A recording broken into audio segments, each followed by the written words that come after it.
Fala galera, eu me chamo Talíbio Leda e esse é o canal Falando de Medicina. Hoje eu vou conversar com vocês sobre o diagnóstico da Covid-19, que é a doença causada pelo novo coronavírus ou SARS-CoV-2. Antes de tudo, eu queria falar para vocês que tudo que eu vou falar para vocês aqui em relação ao diagnóstico dessa doença é baseado no protocolo do manejo clínico da Covid-19 na atenção primária. Então, protocolo do Ministério da Saúde. Beleza, antes disso eu queria pedir para vocês continuar se inscrevendo aqui no canal, ativa o sino para receber notificação quando eu postar vídeo novo e compartilhando no Instagram e no Facebook e me seguindo também lá no Instagram. Beleza, bora lá. O diagnóstico dessa doença, ele é feito baseado em dois itens, em dois pilares principais. Quais são? As manifestações clínicas e os exames laboratoriais. O que é manifestação clínica? São os sinais e sintomas que o paciente apresenta. Quais são os exames laboratoriais? São dois, PCR e a sorologia. Beleza, bora por parte. Quais são os sinais e sintomas que o paciente apresenta, ou seja, as manifestações clínicas? Eu vou falar de 6 manifestações principais aqui. Mas antes disso, eu queria falar para vocês. Eu tenho as 6 manifestações clínicas. Significa que eu tenho a Covid-19? Não. Significa que você tem uma síndrome gripal sugestiva, compatível com a Covid-19. Mas não pode bater o martelo apenas com as manifestações clínicas. Você precisa de exame laboratorial para você carimbar, para você dizer que você tem a Covid-19. Mesmo que o paciente tenha manifestações clínicas bem compatíveis e exame de imagem também bem sugestivo. Beleza, bora primeiro para as manifestações clínicas. Eu vou falar 6 principais para vocês. Qual é a primeira? É febre. Febre a partir de 37,8 graus. Beleza. Qual é o segundo manifestação clínica? É a tosse. Importante falar que essa tosse, inicialmente, ela é uma tosse não produtiva. O que significa isso? É uma tosse sem catarro. Depois ela pode se tornar produtiva, ou seja, depois ela pode ser uma tosse com catarro.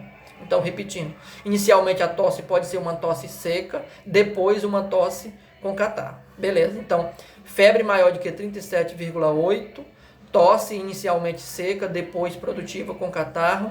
E o terceiro manifestação clínica, que é a dispneia. O que é dispneia? Dificuldade para respirar. Quando é que eu sei que eu estou com dificuldade para respirar? Eu levanto para caminhar pela casa, por exemplo, levanto e vou ao banheiro. Eu preciso parar no meio do caminho porque eu estou me sentindo cansado, estou me sentindo sufocado. É como se eu estivesse sendo afogado com água. Então, eu levanto para ir ao banheiro, eu tenho que parar no meio do caminho. Então, significa que eu estou com dificuldade para respirar, eu estou com uma dispneia. Você está conversando com seu amigo, você precisa parar no meio da conversa porque você se sente sufocado. Então, isso significa dispneia, dificuldade para respirar. Então, primeiro, febre maior do que 37,8, tosse seca e depois tosse produtiva com catarro. Terceiro, dispneia, dificuldade para respirar.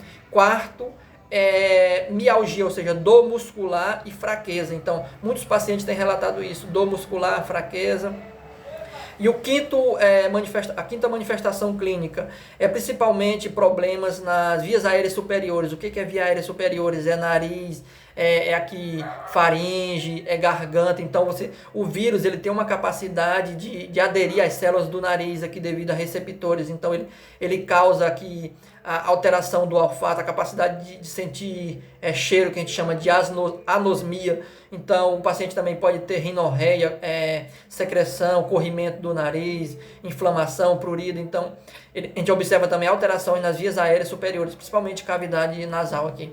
Além disso, o quinto já foi. Então o primeiro era febre maior que 37,8, tosse seca e depois produtiva, dispneia, mialgia, fraqueza e dor muscular. E o quinto, problemas nas vias aéreas superiores. Qual é o sexto? Problemas gastrointestinais, principalmente diarreia. Tem observado que o vírus tem a capacidade de infectar células do intestino, células do estômago, causando desconforto gastrointestinal.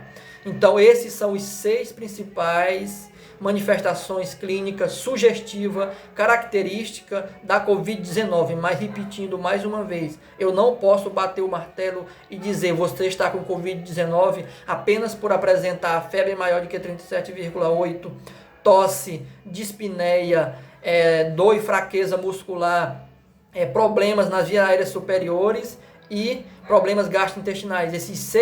Essas seis manifestações clínicas não me confirmam o diagnóstico da doença. Eu preciso depois partir para o segundo passo, que é o segundo item que eu falei, que são o quê? Os exames laboratoriais. Esses sim, eles fecham o diagnóstico da doença causada pelo coronavírus. É muito importante, eu vou falar com vocês, os dois exames laboratoriais preconizados pelo Ministério da Saúde. Quais são eles? Primeiro, é a PCR. O que é a PCR? É uma maneira de eu verificar, de eu pesquisar se o vírus está em seu organismo. Como é que é feito esse teste? Ele é aquele que você coloca o palitinho, que a gente chama de suave, aqui na nasofaringe, pelo nariz ou pela boca, orofaringe, e você retira a secreção e depois leva para o laboratório e você vai pesquisar o material genético do vírus. Então você verifica se o vírus está presente no seu organismo. Muito importante, presta muita atenção nisso. O PCR, que a gente chama de RT-PCR, ele tem o momento ideal para você pedir esse exame. Então, qual é o momento ideal? É o momento onde eu tenho a maior carga viral no meu organismo, que é entre o terceiro e o sétimo dia depois que começaram os sintomas. Então, por exemplo, eu estou andando na rua, vou fazer o PCR para verificar se eu estou com Covid. Isso pode dar falso positivo. Então, por quê? Porque a PCR existe um momento ideal. Qual é o momento ideal para você pedir? Do terceiro ao sétimo dia depois que começou as manifestações clínicas. Então, esse momento é importante porque é o momento que você tem a maior quantidade de vírus no seu organismo e o PCR ele serve para verificar se o vírus está presente no seu organismo. Beleza.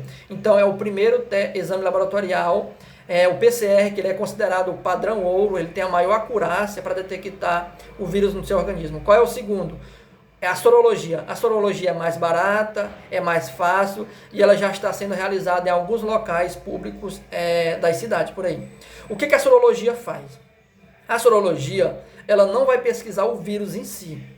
A sorologia, ela vai pesquisar, verificar a resposta que o meu organismo produziu para combater o vírus. O que isso significa? Quando o vírus entra no meu organismo, o meu organismo produz uma resposta. Que resposta é essa? Células e proteínas que vão tentar matar o vírus. Então, a sorologia, ela pesquisa proteínas do meu organismo que foram produzidas para combater o vírus, para matar o vírus. Então, a sorologia é basicamente isso.